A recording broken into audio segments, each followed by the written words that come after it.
Mga kapatid, magandang hapon po sa inyong lahat.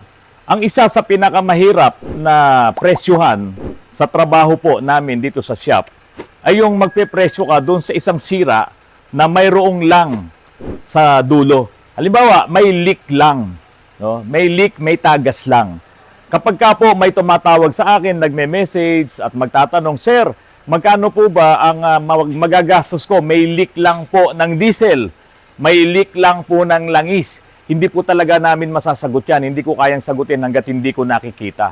At minsan nga, hanggat hindi namin nakakalas or nasisimulan yung trabaho, hindi talaga namin mapresyuhan. Katulad na lamang nitong ipapakita ko sa inyo, ito po ay may tagas lang ng krudo doon sa kanyang high pressure pump, mga kapatid. Ito ang nangyari sa trabaho. Nagbaba kami ng bumper. Ayan, pakita mo yung bumper. Binaba namin yan sa buo at ito na ngayon ang kinalabasan. Itong assembly na to, mga kapatid, yan, kailangan din siyang ibaba, tanggalin ang timing cover, lahat ng mga pyesa dito, timing chain, tanggal lahat yan, para lamang makuha namin yung pyesa na naglilik. Ito po yung pyesa na naglilik. Ito po yung high pressure pump. Dito po nakakabit yan, mga kapatid, oh. Ayan. Ganyan po ang kanyang position, tapos may gear dito, pinapaikot po yan nitong timing chain, no? Nakakabit po dito yan, ganyan. May gear po yan hanggang dito sa camshaft.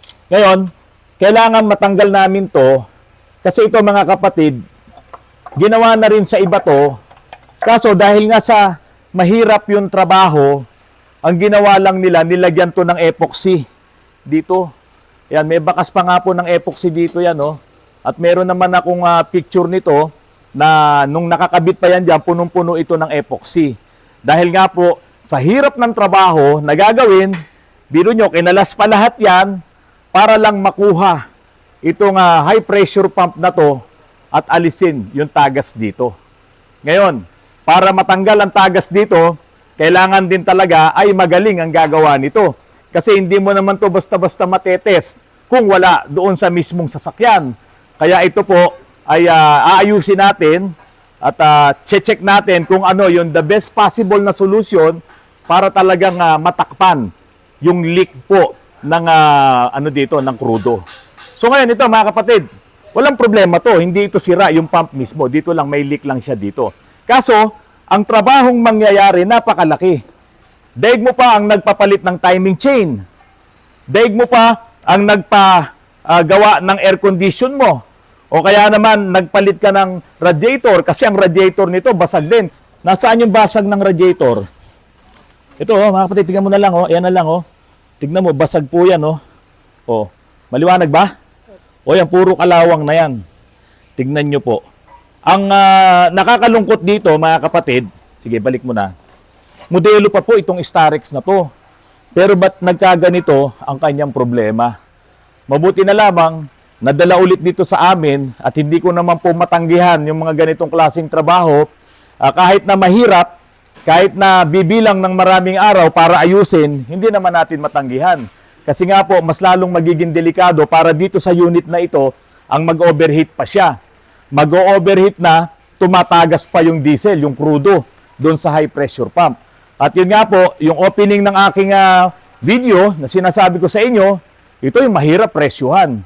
Aba, malaki ang magagastos ng may-ari nito sa labor. Kasi sa mga ganitong presyuhan, kung ano yung pinull down mo, presyuhan mo yun. Kasi ibabalik mo rin lahat yan.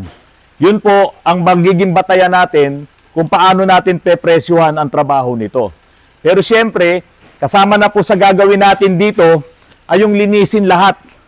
Itong nakikita nyo mga dumi na yan. Nanggigitata ang langis, nanggigitata ang dumi. Dito pa lang sa kanyang water pump. Ayan, napakadumi hanggang dito sa labas.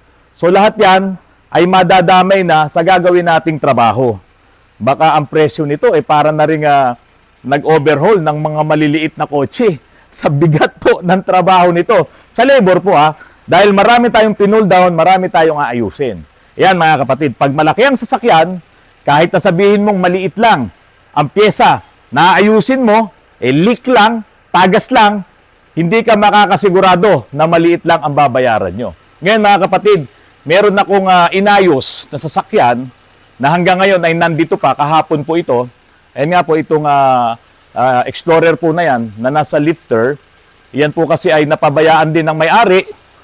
Nung nabili niya 2 years ago, ilang beses lang niyang ginagamit pero hindi niya alam yung palang preno nito ay napakalaki ng problema. Buti na lamang, ito na naman ang ating palaging sinasabi. Buti na lamang nadala sa amin itong sasakyan na ito. Kung hindi, baka maging mitsa pa ito ng buhay nila. Ikamatay nila. Dahil ito pa naman ay dadalhin sa Guimaras. Napakalayo, di po ba, sa Guimaras. Talagang tawid dagat po ang biyahe nitong Ford Explorer na to. Ngayon, kung bakit ko sinasabi na ito'y baka maging buwis ng buhay nila, panurin nyo po sana yung video po na ito ng bombo para malaman nyo po kung ano ang problema nito pong Ford Explorer po na ito. Mga kapatid, magandang hapon po sa inyong lahat. Anong pangalan, kuya? June. June. June. Yeah. June, apelyido. Ducante. Ay, mayaman talaga ng si kuya. Yes, sir. Biro lang. Kasi bumili siya ng ano yung Ford na to? Ford Explorer po. Explorer, di ba? Pagka naka-Explorer ka, marami kang pera. Kasi malakas sa gasolina, di biro lang. Ang ganda lang performance niya, tsaka Sarap very sakyan, sturdy. ano? Oo. Ngayon, Sir Wala, June, safe yung ano niya. kailan mo nabili to? 2 years ago, mahigit 2 years ago. Magkano bili mo? 250. 250. Hindi mo madalas ginagamit? O nagagamit din naman? Nagagamit pero nakadalawang akyat na ng Baguio, 3 akyat sa Lubo, Batangas. Oh. Bakit ngayon mo lang dinala sa amin? Ano bang na-experience mo rito? Nung supposedly dapat nung May 15 ko to dadalhin. Oo. Kaya lang, ang nadala ko yung expander dahil punta kaming Bicol kung naalala. Oo, yung expander. Ngayon, ang dinala mo naman, ito ng Explorer. Nung sinarang ko yung aircon, sabi ko may umuugong ha. Umuugong. Tapos meron ka ng check engine. Yun. ABS, Hindi, nakailaw. ABS lang. ABS. Expander, parehas na X, no? Expander, Explorer. Oo. O ngayon, X din yung mga preno mo, sir. Grabe. Tingnan nyo, gapapil na lang, mga kapatid. Kaya pinatanggal ko talaga. Ayan na lang, Grabe, ano? Wala na nga yatang 1 millimeter yung natira, Di ba? Kabilaan yan. Gapapil na lang yan. Sabi ni sir, may naririnig siyang ingay at umilaw yung ABS. Malamang talagang... Na-experience ko pala yan nung dito sa Daraitan. Oo. Kasi may pababang ano yun merong nasa unahan ko. Oo. Sabi ko parang sinagad ko na yung apa ko ng preno. Baka matumbo ko yung nasa yun unahan. Dapat talaga, pag ang gamit mo, Ford, palagi ka nasa autorans or nasa talyer. Sa inyo Dapat, lang, sir. Dahil sa dapat daily. Kasi fix or repair daily. Biro lang. Okay, ito. Ano naman dito sa kabila? Natanggal mo na? Matigas? Naku, kasi naman punong-puno na ng kalawang, Pero sigurado yan, parehas yan. Balikan natin to. Ito, Kuya June, ang malaking problema mo. Halika dito, sundan mo kami. Ito, malaking problema. Mga kapatid, si Kuya June, ano ka ba? Engineer ka ba? Mechanical engineer? hindi naman sir. Hindi ka engineer. Wala. Bakit ikaw lang yata yung sasakyan na meron kang sariling tornohan? Ha? May sariling tornohan si Kuya June Tignan nyo, Built-in yung machine siya. biro mo, nirepace niya, Grabe, Kuya June, nagbakal sa bakal, ito yung Explorer na may sariling late machine. Kasi yung napansin ko, maganda pa yung preno niya Oo. Pagka yung patag. Oo. Hindi ko naman na Hindi mo naramdaman. Oo. Oo. Kasi tahimik pa rin siya sa loob Pakita mo habang nag-uusap kami. Ayan, tignan mo, Tapos, ikaliper natin kung ilan ang natira dito. Ayan. Ano na lang to? 1 cm. Ayun, 1 cm, 0.99 cm. O yan, cm yan. Tignan natin yung kabila. Kung yung kabila gaano kakapal, baka maano yung paa nyo. Okay? O ito, Kuya June, halika. So, siyempre, hindi napapasok tong caliper natin. Ibubuk ako. Doon sa kabila ay 1 cm na lang ang natira. Ngayon dito, tignan natin. Ito, yung hindi tinamaan, ay 1.2 cm. May, laki na 1.2 cm. Ayan, 0.3 ang nawala sa kabila. 0.3. Eh, ito nga, bawas na nga rin to eh. Eh, magre-repace tayo rito, magre-repace doon. Kaya mas mababawasan pa yung Maging 0.8 na lang 1 yun centimeter na yon. Baka maging 8 millimeters na lang po yun. No? Ayun. Pero okay pa rin kaya yun. Okay pa rin naman. Makapal naman yung ipapalit nating brake pads dyan. Bago naman yun. Okay. Oh. So dito, talagang tinamaan ng todo yung mga preno mo. Kaya malamang yung pag-ilaw ng ABS mo, eh dahil dito. Dahil sa dumi yun. No? Sana hindi tinamaan yung sensor. No, sana hindi tinamaan yung sensor. Titignan natin, baka yung rebaba na yan ay pumunta doon, kaya umilaw yung ABS. Warning na rin kasi yun, dahil nga may problema yung preno mo, baka kaya umilaw yung ABS mo dahil dito. Okay. Okay, Kuya Jun. Sana po. So, pakakalas muna Nabanggit natin. niyo bakit para sabi niyo na mukhang hindi gamit siya. Hindi. Oo. So, yun nga ang ano sabi ko kay Rex, kung ma-check niya kung hindi ba na-atras yung kanyang odo or ano. Kasi 18. Okay, sige. 80,000 lang yan eh. Sa scan mamaya, check natin yon, no? Oo nga. Ilan na ba odo nito? 81,000 plus lang po. 81,000. 2009. Pwede naman, kasi nga, bihira naman talagang gamitin to eh. Nung may-ari. Bagay, Siguro, may maraming sasakyan. tignan nyo po yung speed sensor po nito, ABS sensor, dito sa Explorer na to. Sobrang dumi po talaga, kaya umilo po yung yung kanyang ABS. Ayan, no? So, lilinisin natin to at itetest natin. O sana, okay pa siya.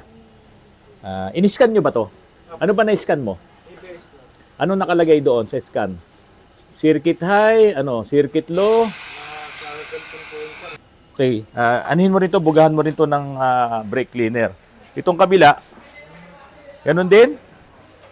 Ano natin? Oo nga, grabe din ang dumi nito. Mas grabe itong isang to. Ha? Punasan ko muna at saka mo linisin ng ng ating panlinis. Para lang makita ng viewers kung gaano karumi. Grasa na to eh. Oh. Yung grasa nung wheel hub mo lumalabas.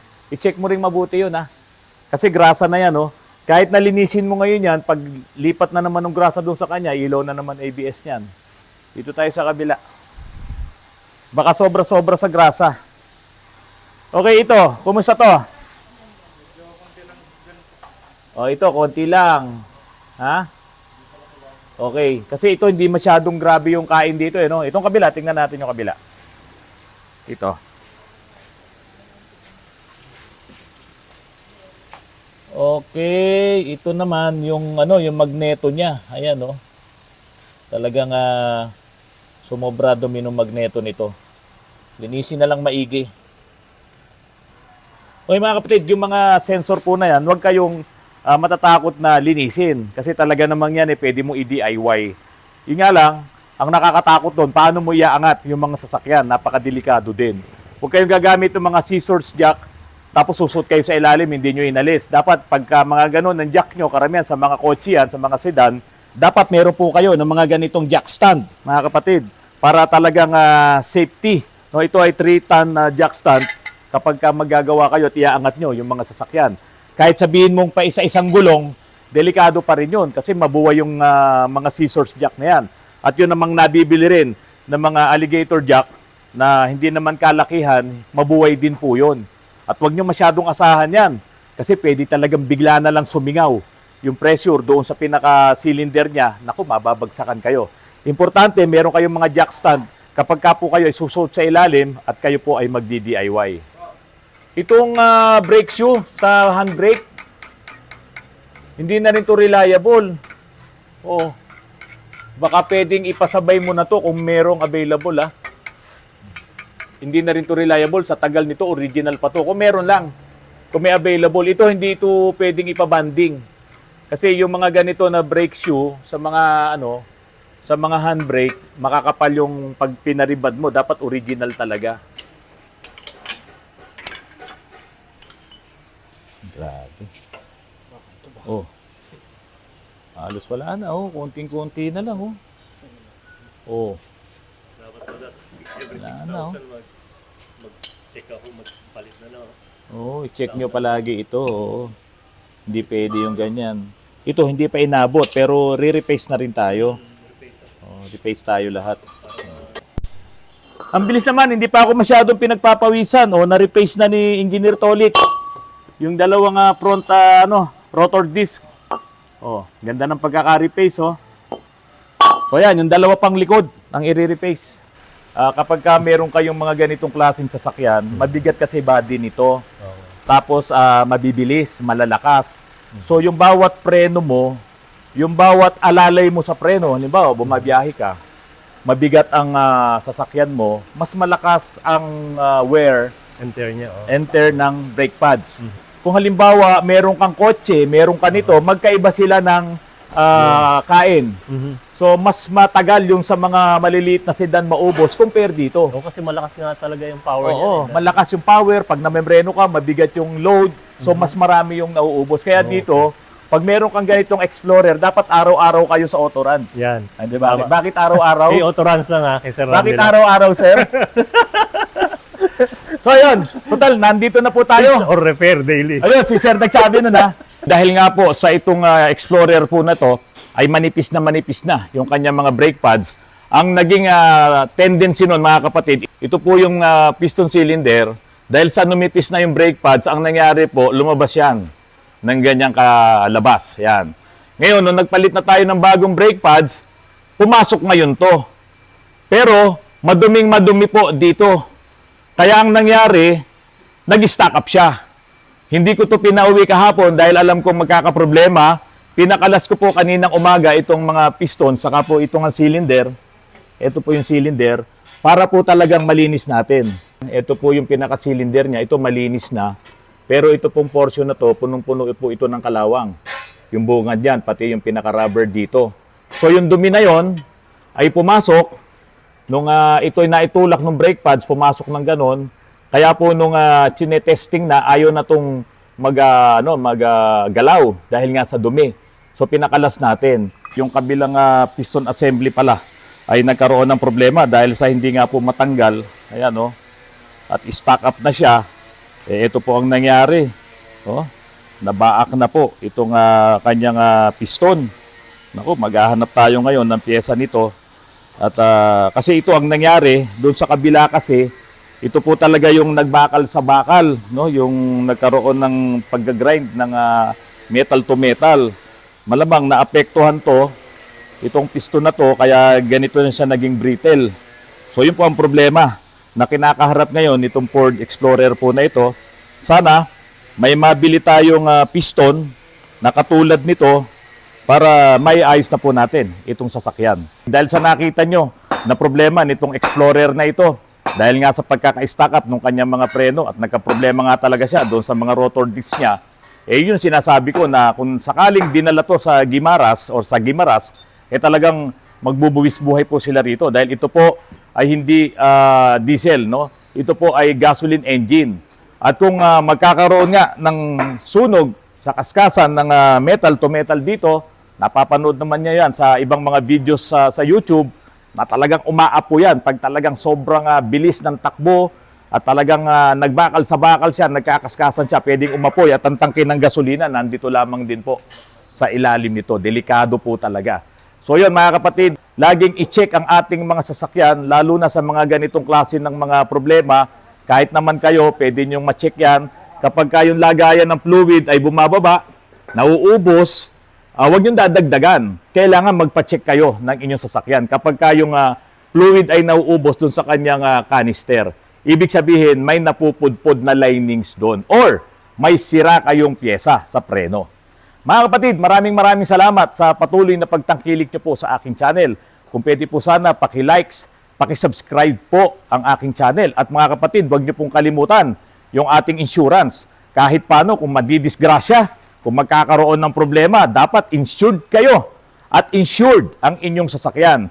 Betel Insurance po, dito po sa Autoruns, makapagbibigay po kami sa inyo ng quotation kung gusto nyo pong makakuha ng quotation sa inyong CPPL at sa inyong comprehensive insurance, mga kapatid, pwede namin kayong bigyan ng estimate.